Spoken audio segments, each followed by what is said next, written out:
Folks, YouTube, how you guys doing this morning?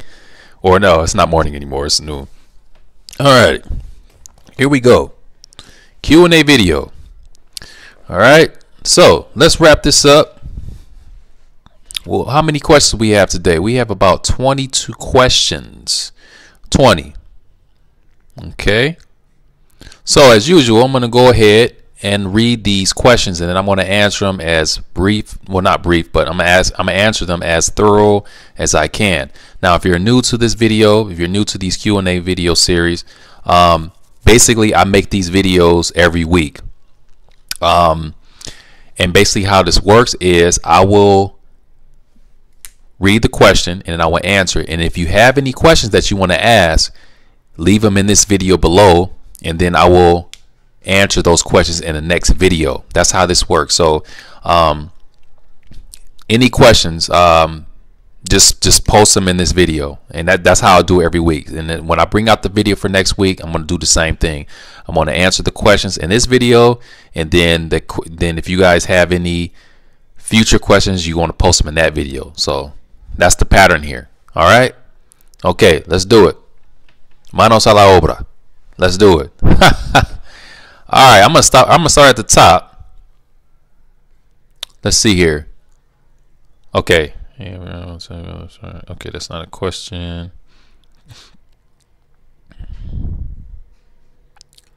Let's see. All right, Hassan, first question. Let me see. Actually, you know what? This isn't a question. I will share this with you guys. This is something by, let me see, by Matthew Malden. So he said, okay, hey my friend, I want to tell you about how you inspired me recently. I recently went to a bar and was there with some Spanish speaking friends, and for some reason I went completely blank, and after practicing for 2 years. This was super frustrating as I have a fairly high level. I literally drove home and I was yelling fuck, quote unquote. I got home, and I got home, and after some thought I decided to watch your channel. It then inspired me to go out the next day and strike up conversation with random people. I met an Arabic guy and spoke to him in Little Arabic. I know he was so happy he asked me to sit and have lunch. We are now friends and plan on meeting more. The next day I took my son to a children's museum and I was hunting for practice. I started speaking with a woman from China in Mandarin, and she was so happy. I have upper intermediate B2, and it was awesome. I wanted to thank you for helping motivate me to level up. All right, so that's not a question. That's just a little statement, a little story he shared, and I love hearing those stories. That's very awesome, and I hope you continue to do what you're doing. It's very motivating indeed. Speaking with people like that, you get this rush. That's the real dopamine there. You just want to come home and want to hit the books right away and learn more and get right back out in them streets. That's the way to go. That's how you do it. All right, Matthew, thanks for sharing that story with us. All right, Hassan, he said thoughts on sign language. Okay, sign language, I am very interested in learning sign language. However, I'm not going to do sign language by myself. When I do take on sign language, I'm going to take a course, because you need, with that particular language, you have to have interaction with other people. That's just how it works. I'm not saying that I couldn't learn anything on my own, but I want to just be in an environment where there is more interaction with other people. That's what I want to do. And I know that Ohio State and Columbus State have very good programs for sign language. So I think sign language, I think that's you know, it's just like any other language, and I really want to learn it. Actually it's very interesting because like 2 weeks ago I was in Walmart and I walked past these two people, and I realized the guy was deaf. The girl was speaking to him in sign language. I thought it was cool, so I would love to do that. I would really love to do that. That would be awesome. Thanks for your question, Hassan. Let's see.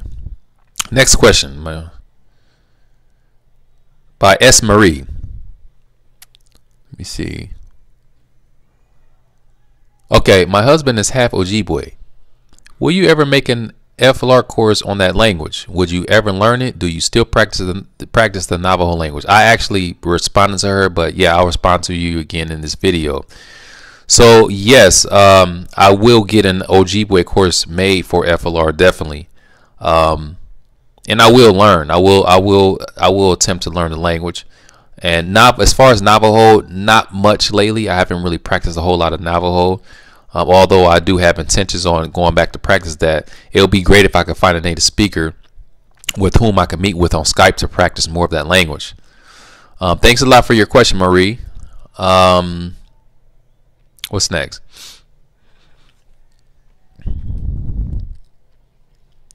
Next question, palabra.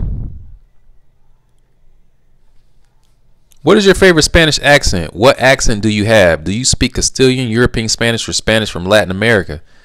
What word do you use for cool? Chévere, bacano, bacán, padre, copado, güey, peace. Okay. Nice to see you again, palabra. Favorite Spanish accent. Now, you know, I started with Castilian Spanish. The Spanish is spoken in Spain.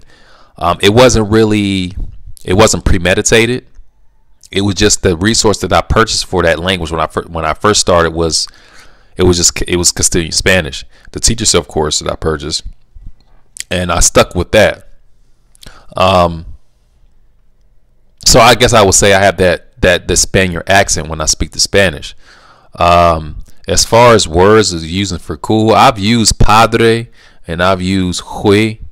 Muy padre, but see, that's not Castilian Spanish, that's more Mexican Spanish. I heard bacano, bacán before, but I never really, chévere, I heard those before, but I never used them. But I think padre, yeah, padre is the one I use more. So maybe that's ironic to some people, since I started learning the Castilian accent over the Latin American accent. But like I said, it wasn't premeditated. It was just based off of the resources I bought at the time. Oh, Shido. Someone said, yeah, Shido. That's another one. That I use. All right.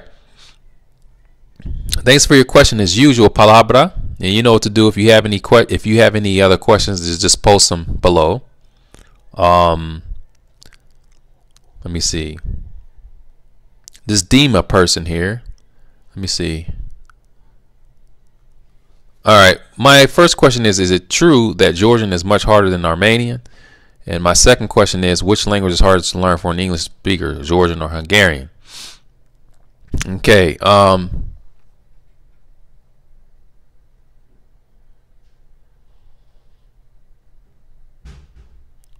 right, so Georgian or Armenian, I haven't really studied those languages in depth.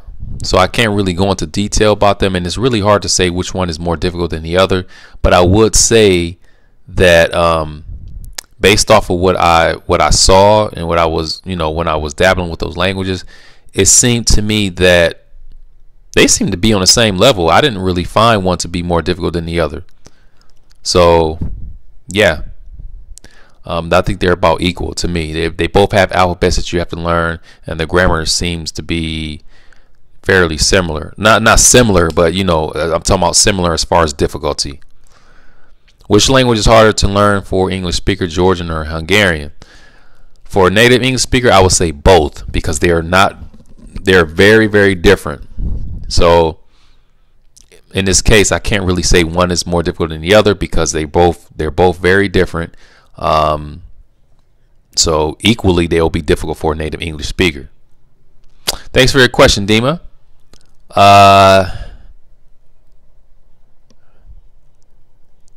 Liam, boss. Today, May 1st, your subscriber count jumped like crazy. How did this happen? This is so weird.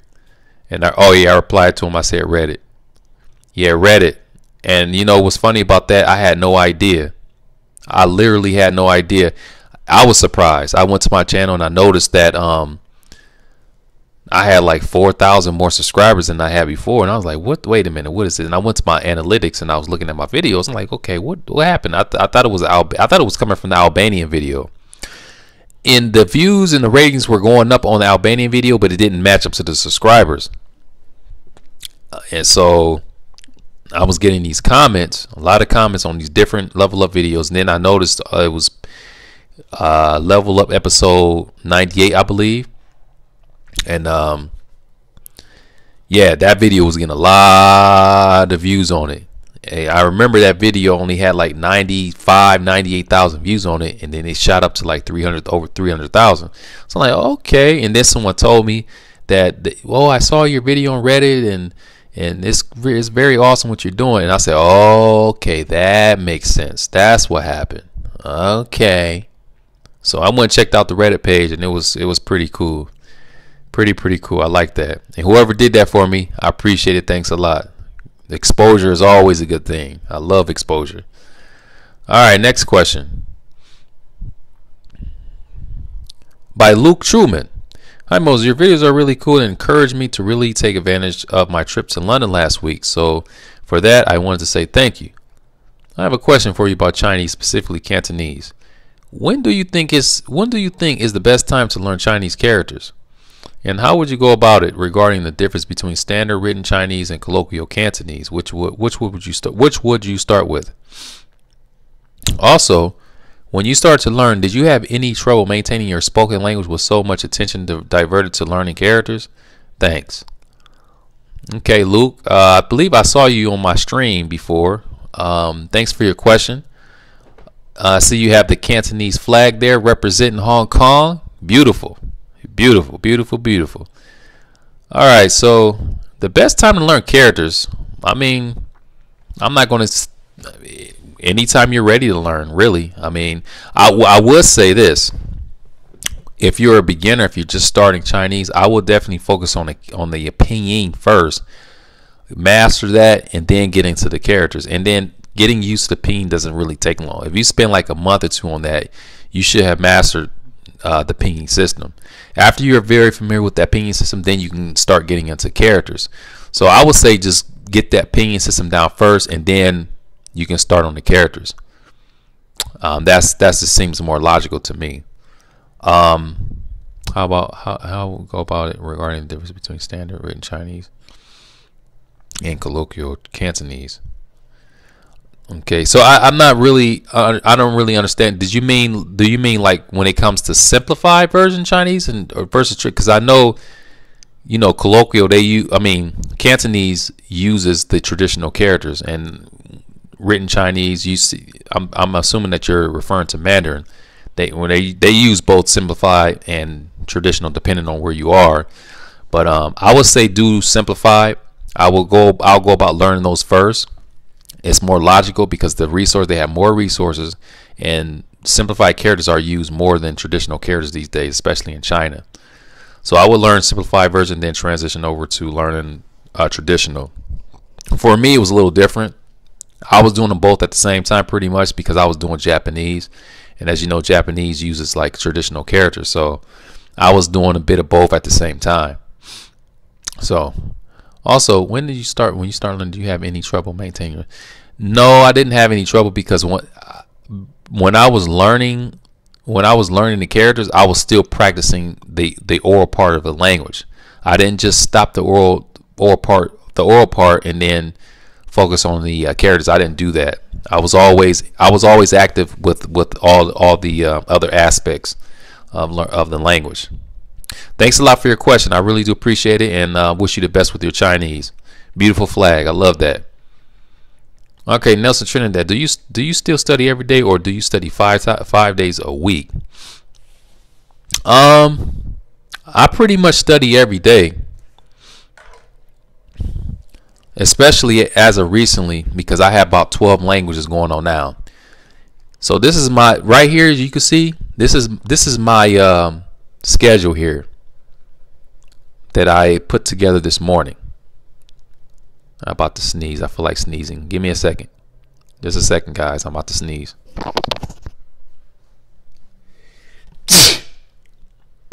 Okay. So this is my schedule. So as you can see, Monday through Sunday, I have something going on. Today is Saturday. Oh, I'm about to sneeze again. Hold on for a second. as you can see, today is Saturday. So this morning I got in. What did I get? I got Greek in, and I have Romanian at 3 o'clock. So I'm doing some stuff every day. Now, my Finnish and all that. You see, Finnish is on there only for 2 days a week, only because I'm on level 2, and it's not a new language. Okay, so depending on where I am in the language, that's how I determine the number of days I will study that language. I'll make a separate video and talk about my schedule more, but yeah, pretty much every day I'm doing something. Not to say that you shouldn't take a break. You can take a break, but I noticed you always start. Let me see. I noticed you always start learning the script from scratch when you study a language with a different script. Can you still read and write all the languages you have learned with this different script? What do you do? What do you do to keep those skills alive? Great question. Yes, I could pretty much read. I could pretty much read all the languages that I started, like at least the ones that I got enough practice with, solidified. However, there are some like Georgian. I'm really rusty on that. I need to practice that more. When I see that language, I have trouble reading it due to lack of practice. Georgian, Armenian. I think that's it. Georgian, Armenian, and I would say that's because just lack of practice. I didn't really stick to practicing those languages for a very long time. Hence my rustiness when it comes to reading those languages.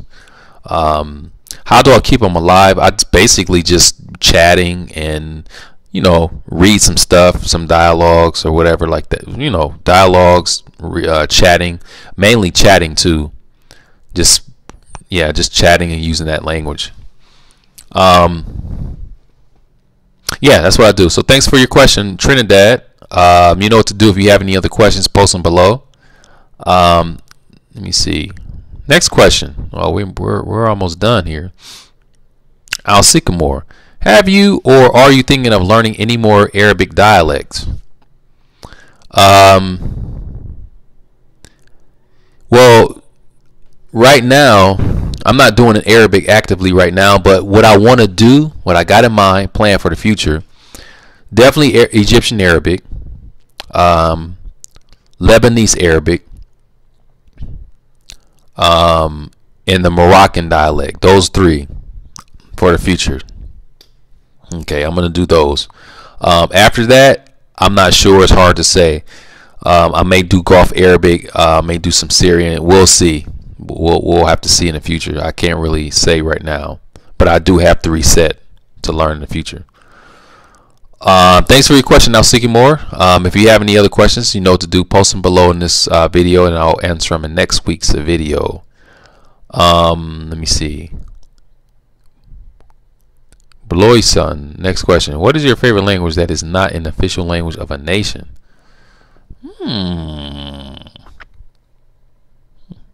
I don't think I don't know. That's a trick question there. Oh, okay. I know. What is your favorite language that is not an official language of a nation? Hmong. As you guys know, a lot of Hmongs, I guess I would say Hmong. I guess I would say that. Okay. Thanks for your question. I'll seek it more again. You forgot to answer this question out of my 5 individual questions in your response 2 weeks ago. How many movies and books with at least 100 pages have you seen, read? By the way, thanks for answering.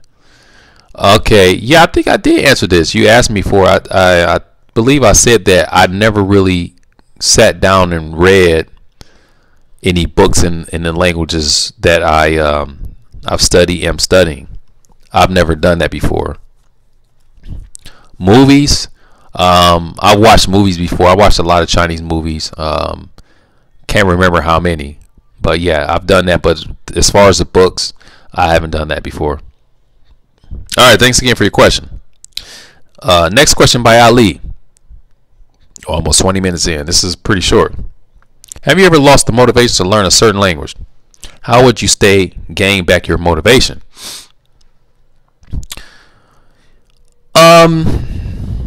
Yes, I have lost motivation for a language. It happened a few times actually. Russian. Okay, I think Russian was, and I talked about the story a long time ago in one of my videos. Russian, I totally lost motivation learning that language a long time ago due to the way I was trying to learn the language. When I got that grammar book and I thought I was going to really go through that grammar book and really try to understand the grammar, that's when I had a rude awakening. And you know, it got to the point to where, look, this is too difficult. I don't think I want to do this language anymore. You know, I'll come back to it later. I dropped it and I stopped studying Russian. You know, there was one chapter I was on that had all these charts and just stuff wasn't making sense to me. And that killed my motivation.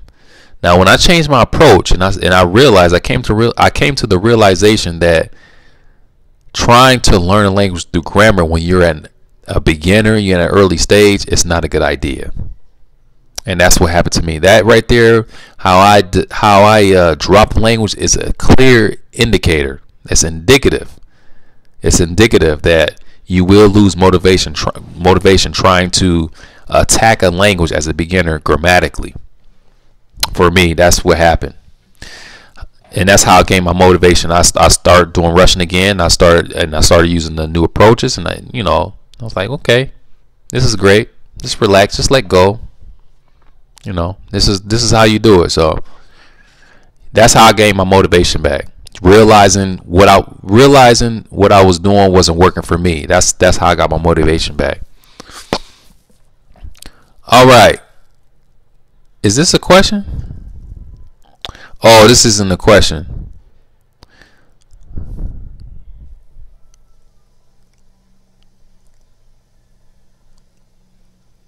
Okay. Thanks a lot in Japanese. He said, okay, I'll read what he said. He said, thanks for answering my question about Hebrew and for making the effort to see if there were resource videos. Much appreciated. As you can see from my channel's name, I teach Japanese to Spanish speakers. Spanish speakers. By the way, bought the Manor FLR. Yes, thanks a lot for that, man. I appreciate your support. I really do. I'll check out your channel too. Actually, I'm gonna go there right now. Let me go check you out right now. And let me subscribe to you. In Japonese, Nihongo de. Alright. I'm gonna subscribe to you right now, sir. Okay, I should get my notifications. Awesome. Awesome. Okay, guys, that is it. That is all the questions for this week. This video was a little late, but you know, here it is. We got it done today, and we're going to keep getting them done. So if you have any questions, post them in this video, and I will answer them in next week's video. So thanks for viewing, and you guys have a great weekend. Excuse me. You guys have a great weekend. Enjoy the rest of your weekend. All right, peace. Take care.